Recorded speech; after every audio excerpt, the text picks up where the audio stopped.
Expose نہیں کیا کہ اس نے غلط کلیم کیا ہے. آپ کے بستر کے نیچے لیٹا ہوا جو آپ کو قتل کرنے آیا ہے، جب اسے نکالا گیا تو آپ نے اس کو سزا نہ دی، اس کو معاف کر دیا. یہ ایکچولی یہ باتیں جو میں سمجھانا چاہ رہا تھا بنیادی طور پہ کہ یہ جو وصف ہے نا ناظرین، ان اوصاف کو اپنے اندر پیدا کیجئے، لوگوں کو معاف کیجئے اور لوگوں کے پردے رکھیے. اللہ تعالیٰ جیسے پردے رکھتا ہے ایسے پردے رکھیے اور معاف کرنا سیکھیے. کتاب الشفا کی جانب چلتے ہیں. حصول ملازمت کا عمل آپ کو بتلاتے ہیں. نماز عشاء کے بعد 2 رکعت نفل ادا کریں، 11 بار درود ابراہیمی اور اس کے بعد 41 بار سورہ فاتحہ پڑھیں اور دعا مانگیں. اس طرح یہ عمل 7 دن تک جاری رکھیں.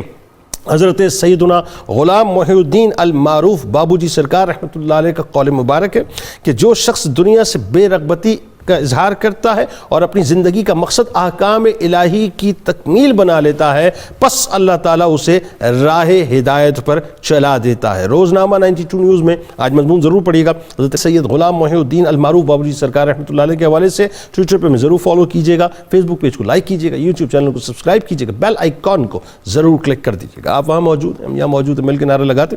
اس دعا، اس امید، اس یقین کے ساتھ اجازت دیجیے. لا یؤمن احدکم حتی اکون احب الیہ من والدہ وولدہ والناس اجمعین. اللہ تعالیٰ آپ کا، ہمارا، ہم سب کا، پاکستان کا اور امت مسلمہ کا حامی و ناصر ہو. آمین.